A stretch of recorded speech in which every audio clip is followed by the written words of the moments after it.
6 años hemos visto que las decisiones basadas en acuerdos políticos que no llegan al fondo del problema, que es el sistema económico capitalista, patriarcal y colonial, la temperatura del planeta seguirá aumentando y amenazando todas las formas de vida. Nosotras, como mujeres, abogamos por un cambio real, por soluciones concretas, efectivas, desde lo local, orientadas hacia el cuidado de todas las formas de vida del planeta, que solo tenemos un planeta, que es nuestra responsabilidad cuidarlo, protegerlo y defenderlo, y que otra economía basada en la vida, basada en el cuidado de la tierra, sí es posible, si realmente existe el compromiso y la valentía política de cambiar el sistema.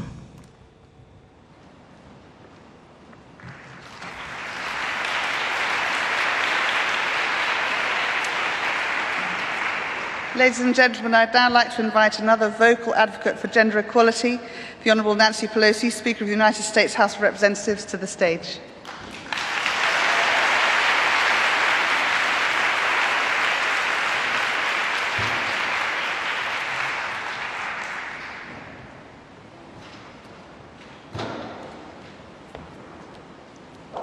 Good morning, everyone. Thank you so much, Madam Minister, for leading that beautiful panel today. We came with a great and distinguished delegation from the Congress of the United States. We came to listen, we came to learn, and what we heard gives us great hope. It is a privilege to be here with the congressional delegation to join you today as we act upon the climate crisis, the existential threat of our time. It's a threat multiplier, amplifying and accelerating existing inequities in our economies and societies. 80% of people displaced in climate change globally are women. Addressing the rapidly changing climate is a matter of justice and equality with the most vulnerable, most affected, including indigenous communities, less developed countries, and our focus today and every day on women. To that end, we come here fresh from advancing the most ambitious and consequential climate and clean energy legislation of all time in our country. I acknowledge and now I want to recognize our distinguished delegation, if they would all rise, the largest delegation to ever attend such a meeting. We're so proud of them. Thank you all. Again, we learned, we've gained hope listening this morning and being reported to in the course of the past week. But we're here today to report on what we have done.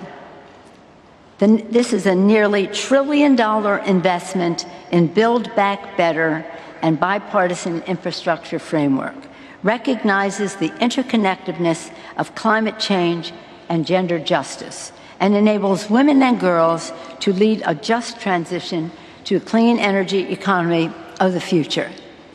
Our legislation advances our mission to decarbonize and realign every sector of the economy.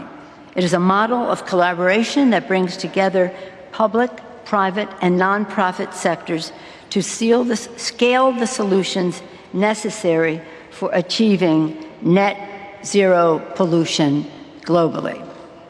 These bills are far-reaching in scale and scope, ensuring that the design, manufacturing, financing, and deployment of our economy, our future economy, is cleaner and greener. That means hundreds of billions of dollars for clean energy tax credits, resilience, environmental justice, and state, local, regional-led climate solutions where women play a key role. It also is an investment in our care economy, child care, family and medical leave. It's about home health care. It's about universal pre-K, all of the things that liberate women to play a more important role in our economy. All of this advances President Biden's plan to cut climate pollution in half by 2030 and net zero by 2050, as he and Special Envoy John Kerry have presented already here. And we're very proud of our leadership on this subject. I'm proud that this legislation's commitment to tackling climate change for the world and for women, and by the end of this year, we will pass legislation toward doubling our international climate finance commitments. Chairman Meeks is here to talk about that later today. We are also proud of our chair of the Select Committee on Climate Crisis, Kathy Castor, for launching the most ambitious climate action plan in American history. It's Build Back Better with Women. Build Back Better with Women. I want to also recognize the great women members of our delegation so that you know that in making these decisions that women have a seat at the head of the table. Eddie Bernice Johnson, Betty McCollum, Shelley Pingree, Suzanne Bonamici, Julia Brownlee, Alexandria Ocasio-Cortez, Veronica Escobar. Now, people ask me all the time for many years, if you ruled the world, what one thing would you do? If I ruled the world, the one thing that I would do is invest in the education of women and girls and their empowerment.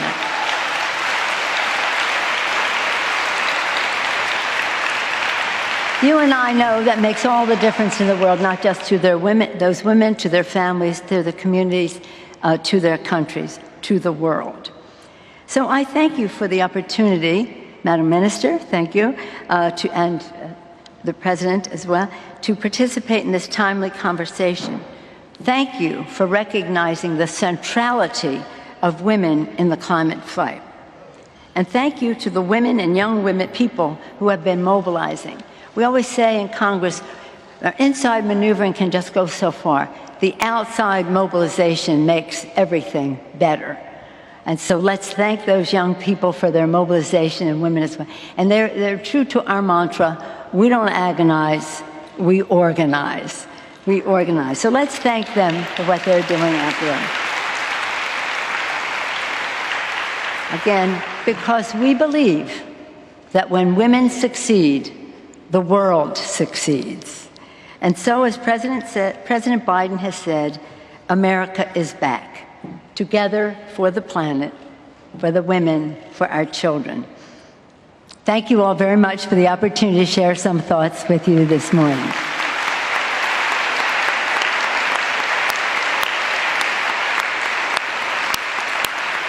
And now it is my privilege to introduce First Minister Nicola Sturgeon of Scotland.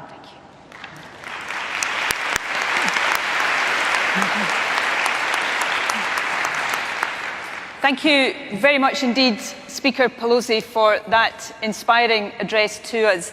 And let me issue a very warm welcome to you and to the entire congressional delegation from the United States to Glasgow. You're very welcome here, and we look forward to you being part of our discussions over the next few days.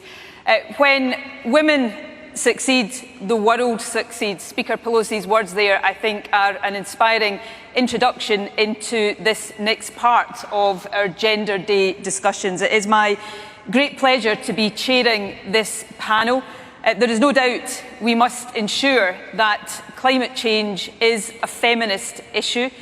We must make sure that the experiences of women and girls across the world, so often disproportionately impacted by climate change, are understood as we devise the solutions. And we must make sure that the voices of women are at the centre of creating and implementing the solutions to climate change. So this is an opportunity to discuss some of that. I was very proud to launch last week, in partnership with UN Women, the Glasgow Women's Leadership Statement, which has already attracted support from governments, businesses and civic organisations across the world. My thanks also go to those governments who have just announced commitments under the Feminist Action for Climate Justice Action Coalition, and to those from civil society who will follow our discussion.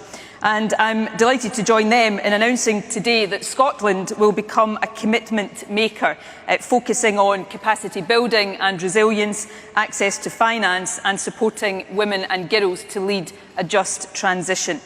So these are important